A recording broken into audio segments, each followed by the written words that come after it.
A very good evening. You're watching India Sense. I'm Gaurie Dwivedi. This is the show that's your weekly dose of all that's happening around the world through India's lens. But first up, the headlines.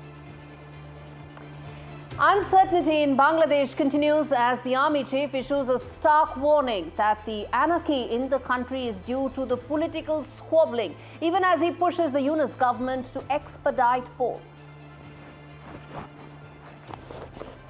From semiconductors to naval partnerships to joining hands in the Indo-Pacific to trade talks, India and the EU elevate their partnership as both sides seek to work in a new geopolitical reality. It seems Justin Trudeau was the reason the Liberal Party was faring badly against rival Conservatives, as Justin Trudeau looks set to step down as the Liberal Party chief on 9th of March. The party is now having a major lead over the Conservatives. Will this hold till Canada goes to polls, is the question. A military versus minerals deal in the pipeline as Ukrainian President Zelensky heads to Washington, D.C. for a meeting with President Trump. All eyes on whether this will end the 3-year-long war between Russia and Ukraine.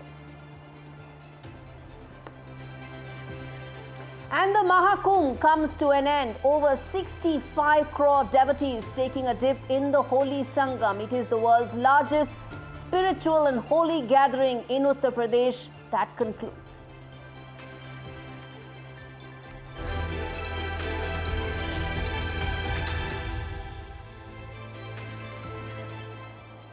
All right, our top story, viewers, this week. Bangladesh is now teetering on the edge of more chaos. The unravelling of the nation's political fabric, well, it continues.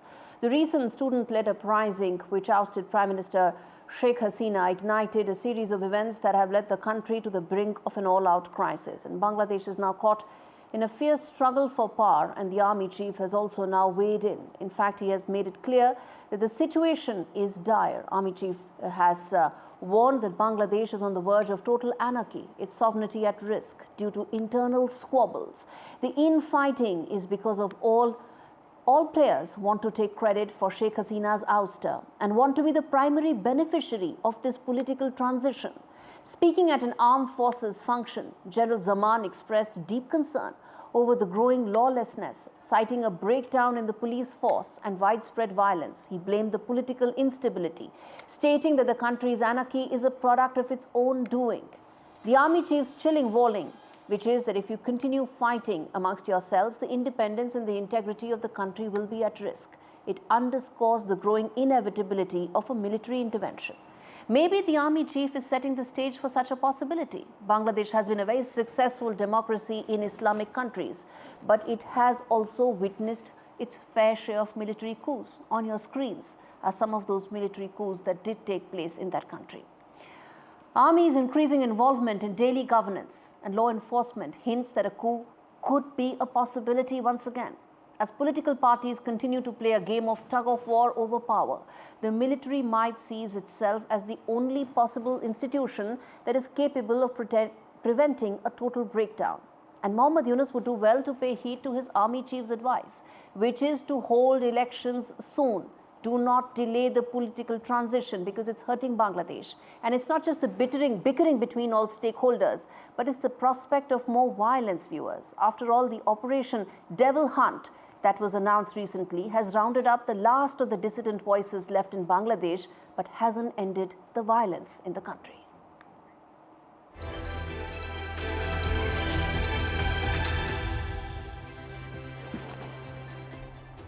All right, the first wide-angle story on the show. India and the EU may finally have a trade deal by the end of this year after years of negotiations and talks, even being in cold storage for some time. There are now global push factors that are, well, one of them is that the regular tariff hike threats that the Trump administration keeps issuing is having an impact. It has also threatened the EU with a 25% hike in its goods.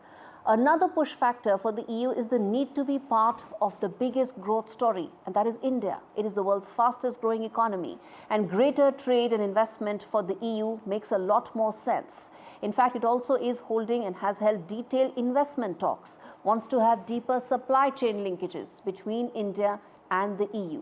In fact, the India partnership may also force the famously inward-looking European Union to shed its reluctance and have a stronger view on the Indo-Pacific and a clear position on China. Both are in fact areas that are going to be part of deeper collaboration. The India-EU partnership will be inked on India's terms with Brussels, likely to offer more tech collaboration, offer more flexibility in terms of movement of skilled labor, and also ensure more investment. Trade between India and EU has grown 3 times in the last 2 decades, but the potential is far more.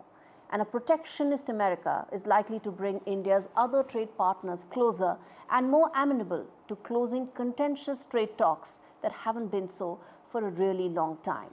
Listen in to what leaders Prime Minister Modi and Ursula von der Leyen had to say.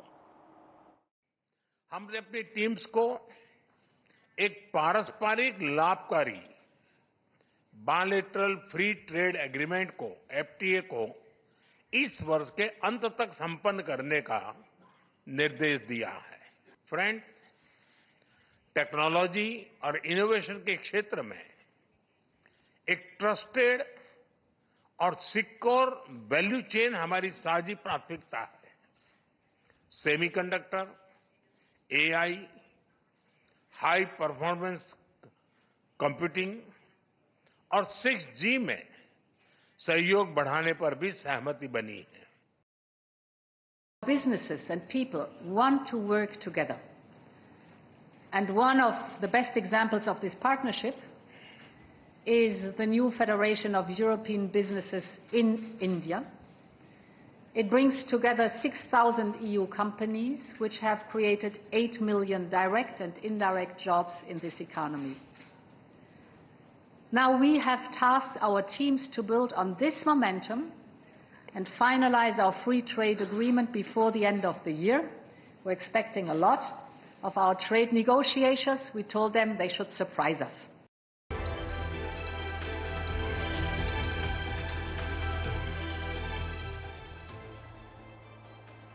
Okay, now the other wide-angle story on the show. This is the political roller coaster that Canada is fast turning into.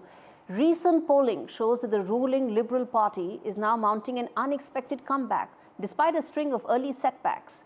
US President Trump's threats have been looming large, and it looks like the Liberal Party has been able to capitalize on the public sentiment. The numbers have surged. Well, it also comes at a time when Justin Trudeau is set to now demit office in favor of another leader. So who knows? Maybe Justin Trudeau was the problem for Liberal Party. This report tells you more. Just weeks ago, Canada's ruling Liberals seemed all but finished. But in a dramatic twist, they are mounting a comeback. A series of new opinion polls show the Liberals, led by an as-yet-undecided leader, are now neck and neck with their Conservative rivals, despite a crushing 26-point deficit just 6 weeks ago. Polls show the Liberals have surged to 38% support, while the Conservatives trail closely at 36%. This shift has been fueled by an unlikely ally, US President Donald Trump. After threatening tariffs on Canadian goods and even suggesting Canada could become the 51st state, Trump's inflammatory rhetoric seems to have ignited anti-Trump sentiment across Canada, bolstering the Liberals' position. But it's not just Trump's threat that's fueling the shift in public opinion. The impending leadership race within the Liberal Party has also played a critical role. Former Bank of Canada Governor Mark Carney has quickly emerged as the frontrunner to replace Justin Trudeau, and he's become a prime target for Conservative attacks. They argue that Carney, who has faced allegations of moving his business to the US, is out of touch with ordinary Canadians, further complicating the already chaotic political climate. The question now is, will the Liberals hold on to this new momentum, or will their comeback be short-lived? Polls show that even with Trudeau's departure, the Conservatives are still struggling to find the right footing. Their leader, Pierre Poilievre, once seen as Canada's answer to Trump, is facing increased scrutiny. A recent poll revealed that Canadians trust Carney more than Poilievre to handle the Trump challenge. 40% of respondents backed Carney to negotiate with the US, compared to just 26% for Pierre Poilievre. As the race heats up and the clock ticks towards the new Liberal leader announcement on 9th of March, it remains to be seen if this sudden change of public mood will last till the hustings scheduled for later this year. Now, these changed circumstances offer a very unique opportunity to Canada. On the 9th of March, the new leader of the Liberal Party will be announced. And as Justin Trudeau exits, his pro-Khalistani, anti-India policy should hopefully also exit. Bilateral relations are meant to survive individual leaders and party politics. And the India-Canada relationship is no exception. A Liberal Party with a new leader will allow New Delhi to also engage with Canada with a fresh perspective. Time will tell how Ottawa will reorient its foreign policy away from Trudeau's bias.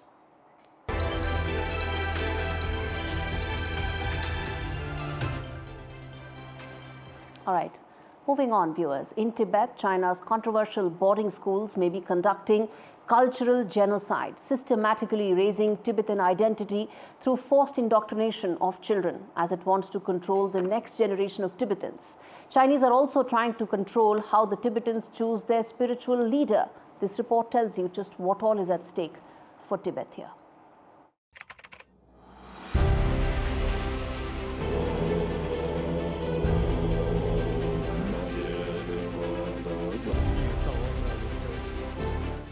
Over 350,000 people have signed a petition demanding an investigation into China's colonial boarding school system in Tibet.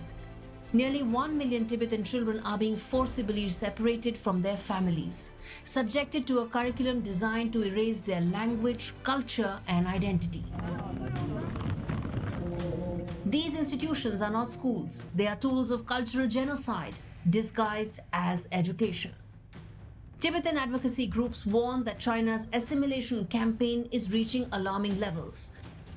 UN experts have condemned the practice, but China's actions go unchecked. China's manipulation of Tibet's spiritual future is igniting global outrage. Beijing has long sought to control the selection of the Dalai Lama, undermining Tibet's spiritual lifeline, a game it has been playing for 30 years.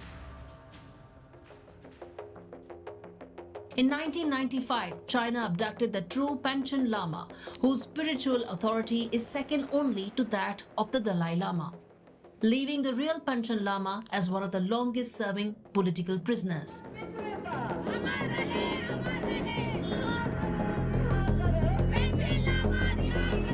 Not only this, Beijing also appointed its own Karmapa, Tibetan Buddhism's third most important spiritual leader and head of the Karma Kagyu sect, but he fled to India, sparking tensions.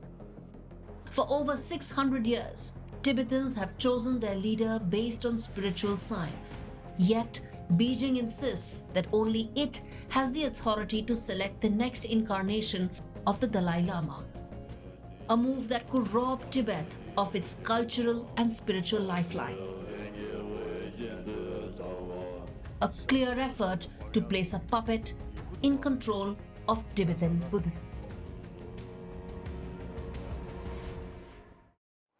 All right, on that note, a quick break. We return with lots more on the other side. Stay with us.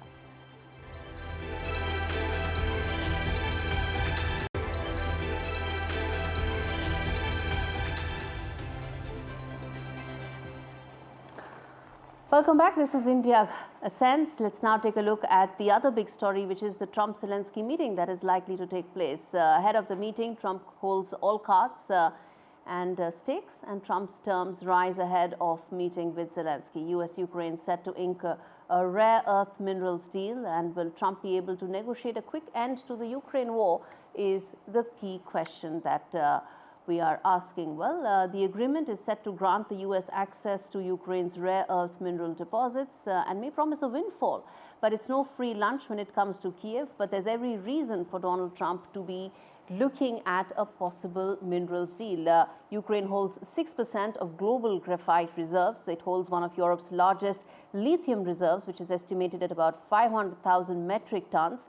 Ukraine has largest titanium reserves in whole of Europe and holds about 2 to 4% of the global uranium reserves. You understand why Trump is making this part of the minerals for possibly some sort of a military engagement and some sort of a partnership there between Ukraine and US. But Trump's words echo through the halls of power, demanding that the US get its money back while pushing Kyiv to foot the bill for its own safety.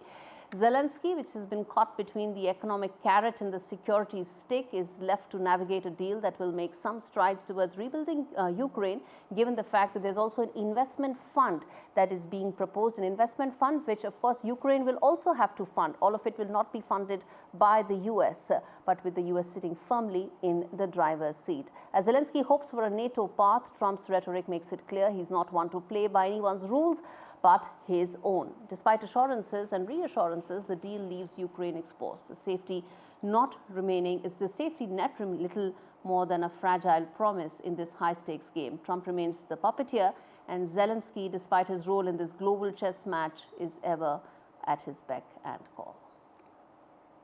We're going to have a very good meeting tomorrow morning. We're going to get along really well, okay? We have a lot of respect. I have a lot of respect for him. We've given him a lot of equipment and a lot of money. Mine the precious minerals from Ukraine. How much should the U.S. expect to receive, and when do you expect to see that come to fruition? Well, we're never going to know that answer, but by our being in Ukraine and doing the exploration and also the digging and taking the rare earth, which we need in our country very badly. Now, India and Nepal have ties that date back to centuries. To the Ramayana era, ties that have been reinforced by marital ties and trade relations. Well, this is not just a fact, it's a plea from the father of the Nepalese student who died at the KIIT campus earlier this month. The father's plea is a reinforcement that India will not fail its oldest neighbor, its oldest ally and cultural cousin, and it won't. And he has every right to demand this and have this expectation from India. After all, Nepali students account for about 28% of total international students in India. Reports indicate that India gets over 46,000 international students every year, with over 13,000 students being from Nepal alone. And they don't need any visa. In fact, India also welcomes Nepalese students to work after they finish their studies in line with appropriate paperwork that's needed. A shameful incident at a private university will not change this. Probes should be fast-tracked, as any trust deficit between India and Nepal must be addressed at the very earliest.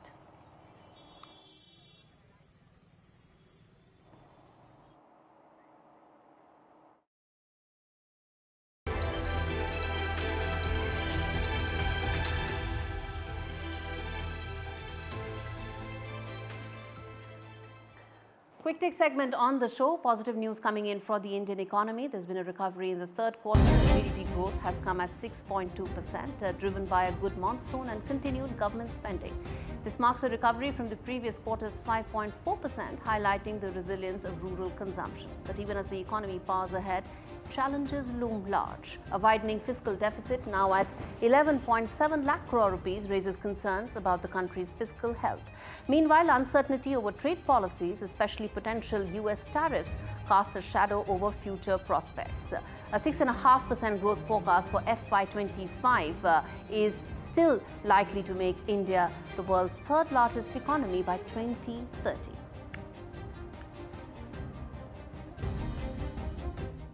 Donald Trump is making news not just for what he says in Oval Office, but by deciding who gets to hear him firsthand in the Oval Office.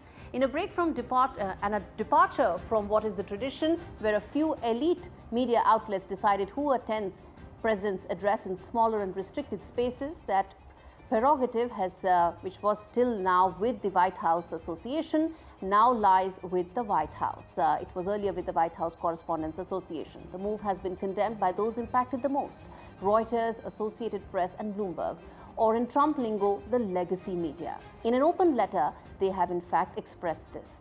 The press pool should be the prerogative of the press, but questions rise when the 13-member smaller pool has permanent spots for some and none for others. When was the last time some of these big media outlets did not have a permanent spot at these smaller events that are all about access to the world's most powerful man? In this age of overexposure and overcommunication, changing press pool rules will not inhibit democracy. Neither will it stop the flow of information, but possibly open doors to alternate media models and news agencies. Now it's up to Team Trump to come good on ensuring that credible voices ask the tough questions that he responds to honestly.